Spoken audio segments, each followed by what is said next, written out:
अस्सलाम वालेकुम दोस्तों, मैं हूं हकीम शाहिद। वेलकम करता हूं आपको अपने चैनल पर। आज एक बार फिर एक नई वीडियो के साथ और एक नई जड़ी बूटी के साथ आपकी खिदमत में हाजिर हूं। आज आपके सामने जो टेबल पर आपको पड़ी हुई नज़र आ रही हैं, गोल गोल से बॉल से हैं, बिल्कुल बारीक बारीक। दोस्तों ये एक गोंद है जिसको मस्तगी कहा जाता है, मस्तगी रूमी के नाम से आप लोग इससे वाकिफ़ होंगे। आज इसके बारे में बात करेंगे, इसके मिजाज के बारे में और इसकी मिकदार ख़ुराक क्या है और जो है इसको मतलब कि कैसे इस्तेमाल किया जाता है और इसके फ़वाइद क्या हैं। सबसे पहले अगर बात कर लें इसके नामों की, तो अरबी में इसको मस्तगी भी कहते हैं, आलक रूमी भी बोलते हैं और फ़ारसी में इसको जो है कुंदर रूमी बोलते हैं। एक दरख्त का गूंद होता है जो जैसा आपके सामने आपको नज़र आ रहा है, ये बिल्कुल गोल और बड़ा शफाफ क्रिस्टल टाइप जो है ये होता है, गोल गोल।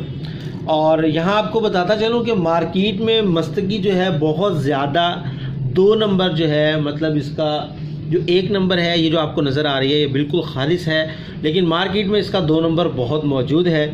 तो आप जब भी किसी पंसार स्टोर से ख़रीदें, किसी काबिल एतमाद पंसार स्टोर से लें ताकि आपको चीज़ सही मिल सके। तो जनाब इसका जायका बड़ा खुशबूदार होता है, क्योंकि फ़वाइद मैं आपको इसको बताऊंगा कि इसके फ़वाइद भी क्या क्या हैं। बड़ी खुशबूदार होती हैं और मीठा मीठा सा होता है और मिजाज जो है इसका वो खुश्क है दर्जे दोम में और गर्म भी दर्जे दोम में है।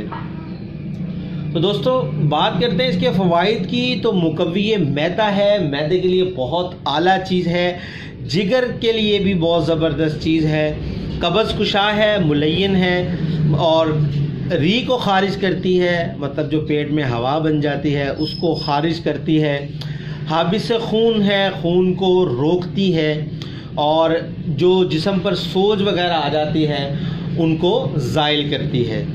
और मुकव्वी मैदा और हवा के ख़ारिज होने की वजह से ज़ोफ़े मैदा जो हो जाता है उसमें इसको इस्तेमाल किया जाता है और गुलकंद वगैरह के साथ जो है मिलाकर जो है इसको इस्तेमाल किया जाता है। और जो मैंने आपको वरम का बताया, वरम में इसको खिलाया भी जाता है और लगाया भी जाता है।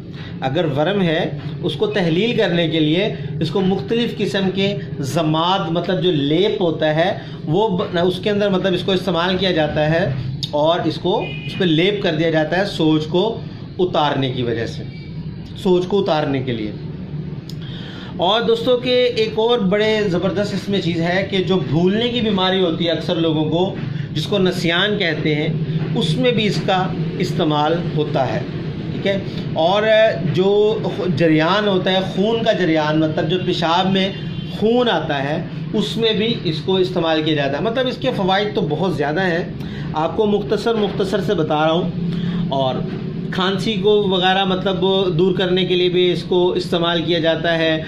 और जैसे मैंने आपको बताया मुलय्यन है, कब्ज़ कुशा है, तो ये हरीड़ वगैरह, हलीला वगैरह के साथ इसको मिलाकर इस्तेमाल किया जाता है। और चेहरे पर भी इसका इस्तेमाल किया जाता है, जैसा मैंने आपको बताया कि सोज उतारने के लिए इसको इस्तेमाल किया जाता है, इसका जमात बनाया जाता है। सेम वैसे ही चेहरे की खूबसूरती के लिए उबटन में इसका इस्तेमाल किया जाता है। अब एक बात आपको यहाँ बता दूँ कि ये जो आपको बिल्कुल गोल गोल से ये दाने नज़र आ रहे हैं, ये बड़े क्रिस्टल टाइप होते हैं और सख्त होते हैं। अगर आप इनको बारीक करना चाहते हैं, अगर आप इनको बारीक करेंगे तो आपको बहुत ही हल्के हाथ से इसको बारीक करना होगा। मतलब अगर आप इसको खरल में डालते हैं तो बड़ा लाइट सा आपको इसको पीसना है, क्योंकि अगर आप थोड़ा सा ज़्यादा ज़ोर लगाएंगे तो ये रबड़ की तरह, चिंगम की तरह, मतलब उसी के साथ ही चिपक जाएगी। और अगर आप इसको नरम हाथ से बारीक करेंगे तो बिल्कुल पाउडर बन जाएगा और इसका पाउडर बिल्कुल सफ़ेद मतलब शेप में आ जाएगा और बिल्कुल बारीक हो जाएगा। आप इसको कपड़ छान भी कर सकते हैं। खालिस होने की ये भी एक इसकी निशानी है कि जो 2 नंबर है वो आप जितना मर्जी उसको ज़ोर से रगड़ेंगे वो बारीक हो जाएगी, वो मतलब खरल के साथ चिपकेगी नहीं। लेकिन ये जो है इसको आप थोड़ा सा ज़्यादा ज़ोर देंगे तो ये जो है उसके साथ चिपक जाएगी।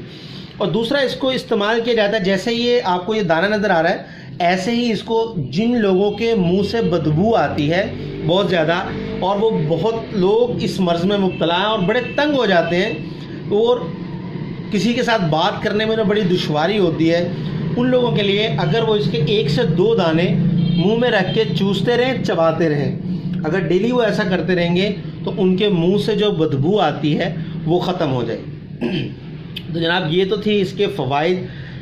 अब बात कर लेते हैं इसके जो मतलब इसकी मिक़दार ख़ुराक क्या है।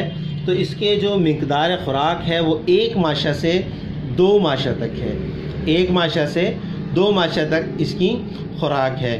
और उम्मीद करता हूँ आज की वीडियो आपको पसंद आई होगी। तो वीडियो को लाइक ज़रूर किया करें, शेयर कर दिया करें और चैनल को सब्सक्राइब कर लीजिए। नोटिफिकेशन की बेल को ऑन कर लीजिएगा ताकि हर नई आने वाली मेरी वीडियो आपको मिलती रहे। हकीम ज़ाद शाहिद को इजाज़त दीजिए। अल्लाह हाफिज़।